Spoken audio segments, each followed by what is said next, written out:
નમસ્કાર. ચાલો ને આજે એક એવી દુનિયામાં પાછા ફરીએ જે કદાચ ક્યાં ખોવાઈ ગઈ છે. આપણા દાદા-દાદીની દુનિયા. એ સમય જ્યારે એમની વાર્તાઓ અને એમનો પ્રેમ આપણા ઘરનો ધબકાર હતો. આજે આપણે એ જ વિસરાતી જતી ભૂમિકાને, એમના મહત્વને ફરીથી સમજીશું. કેટલી મોટી વાત કહી છે આ એક વાક્યમાં નહીં? કે વડીલોનું સ્થાન ઘરના કોઈ ખૂણામાં નહીં પણ બાજોઠ પર છે, એટલે કે માન સન્માન સાથે ઘરના કેન્દ્રમાં. ચાલો આ જ વિચારને મનમાં રાખીને આપણે આજના વિષયમાં ઊંડા ઉતરીએ. તો આજે આપણે કઈ કઈ વાતો કરવાના છે?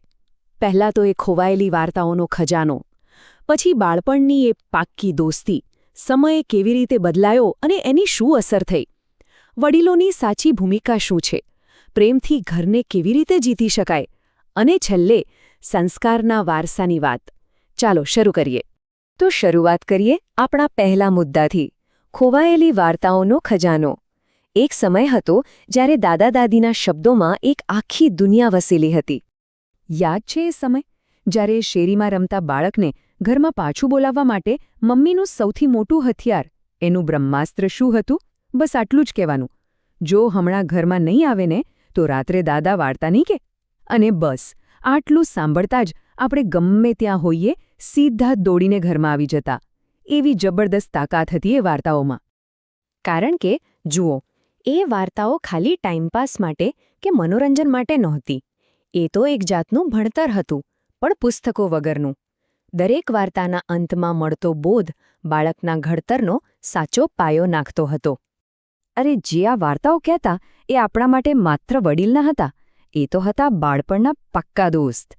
ચાલો એ દોસ્તીની થોડી યાદો તાજી કરીએ. કોઈને યાદ છે સ્કૂલ બંક કરીને પિક્ચર જોવા ગયા હોઈએ અને ઘરે પપ્પાનો ગુસ્સો 7મા આસમાને હોય, ત્યારે બચાવવા કોણ આવતું? દાદા. એ જ આપણી ઢાલ બનીને ઊભા રહી જતા. અરે જવા દે ને, બાળક છે, ક્યારેક ભૂલ થઈ જાય. અને પેલી મીઠાઈની વાત, એ તો જબરદસ્ત હતી. દાદાને ડાયાબિટીસ હોય પણ છાનામાના પૌત્ર પાસે જ મીઠાઈ મંગાવે, અને પછી બંને જણ જાણે કોઈ ગુનામાં ભાગીદાર હોય એમ ખૂણામાં જઈને ખાય. એ મજા જ કંઈક અલગ હતી. સાચી વાત તો એ છે કે આપણી સ્કૂલ તો બપોરે પૂરી થતી, પણ અસલી મસ્તીની પાઠશાળા તો ઘરે દાદા-દાદી સાથે જ શરૂ થતી, ખરું ને?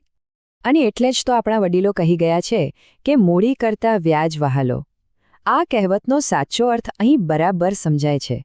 સંતાનો જો મોડી હોય તો પૌત્ર-પૌત્રીઓ એના પર મળેલું સૌથી મીઠું વ્યાજ છે. અને એ કોને વહાલું ના લાગે? પણ આ બધી સુંદર યાદોની વચ્ચે સમય બદલાયો, અને આ બદલાતા સમયની અસર આપણા સંબંધો પર બહુ ઊંડી પડી. તો સવાલ એકદમ સીધો છે, આ બધું ગયું ક્યાં? ક્યાં ખોવાઈ ગઈ એ વાર્તાઓ, એ પ્રેમ, એ હૂંફ? જુઓ, ફરક બિલકુલ સ્પષ્ટ છે. ત્યારે હતા સંયુક્ત પરિવારોની હૂંફ, અને આજે છે વિભક્ત કુટુંબની એકલતા. ત્યારે હતી દાદા-દાદીની વાર્તાઓ, અને આજે છે એન્ડ્રોઇડ ફોનનું આકાશ, જેમાં બાળક ખોવાઈ જાય છે, અને શેરીની રમતોની જગ્યાએ આજે માત્ર ખાલીપો દેખાય છે. સારું, તો ખાલી જૂની વાતોને યાદ કરીને દુઃખી નથી થવું. ચાલો એ સમજીએ કે વડીલોની સાચી ભૂમિકા ખરેખર છે શું, જે સમય સાથે ક્યારેય નથી બદલાતી. એટલે સમજો કે દાદા-દાદી ખાલી વાર્તા કહેનારા નથી, એ તો બાળકના પહેલા મિત્ર છે, પરિવારના ઇતિહાસની એક જીવતી જાગતી કડી છે. એ લોકો જ તો આપણને શીખવે છે કે બિનશરતી પ્રેમ શું હોય છે, લાગણી શું હોય છે. એમનું યોગદાન કેટલું બધું છે જુઓ તો ખરા. બાળકને સુવડાવવા માટે હાલરડા ગાવાથી માંડીને શરદી ખાંસીમાં ઘરગથ્થુ ઉપચાર કરવા સુધી, પાપા પગલીથી લઈને ક્રિકેટ રમવા સુધી દરેક જગ્યાએ એમનો સાથ હોય છે. એમના મોઢેથી જ તો આપણે મોટા મોટા વીરોની વાર્તાઓ સાંભળી છે. તો હવે સમસ્યાની વાત થઈ, એમના મહત્વની વાત થઈ. હવે વાત કરીએ ઉકેલની. આ સંબંધોને ફરીથી કેવી રીતે મજબૂત બનાવી શકાય? પ્રેમથી ઘરને કેવી રીતે જીતી શકાય? આનો જવાબ બહુ જ સુંદર રીતે દાદા ભગવાને આપ્યો છે. એમણે કહ્યું છે કે આ જગત પ્રેમથી જીતી શકાય તેવું છે. બસ આટલી સરળ વાત છે. ઘરમાં પણ ઝઘડા કે ગુસ્સાથી નહીં, પણ પ્રેમથી જ બધું સરખું કરી શકાય છે. તો શું કરી શકાય? પહેલું, જો બાળક જીદ કરે તો એની સામે આપણે જિદ્દી ન બનવું જોઈએ. બીજું, એને હંમેશા પ્રેમથી સમજાવવું જોઈએ. ત્રીજું, એના માટે સારા સકારાત્મક શબ્દો વાપરવા જોઈએ.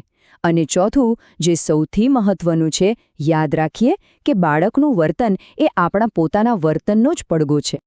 અને હવે આપણે આવી ગયા છે આપણા આજના વિષયના સાર પર, કે વડીલો પાસેથી આપણને ખરેખર કયો વારસો મળે છે? વારસો સંસ્કારનો. જરા વિચારો, બાળક માટે સાચો વારસો શું છે? મકાન, ગાડી, પૈસા? ના, સાચો વારસો તો એ સંસ્કાર છે જે એક પેઢી બીજી પેઢીને આપે છે. આ એવી સંપત્તિ છે જે ક્યારેક ખર્ચાઈ નથી જતી. કારણ કે સંપત્તિ તો વારસામાં મળી શકે છે અને એ કદાચ ખર્ચાઈ પણ જાય, પણ સંસ્કાર તો વડીલો પાસેથી અને એમની કહેલી વાર્તાઓમાંથી જ મળે છે. તો આપણે આપણી આવનારી પેઢીને કયો વારસો આપવા માંગીએ છીએ? આ સવાલ પર વિચાર જરૂર કરજો.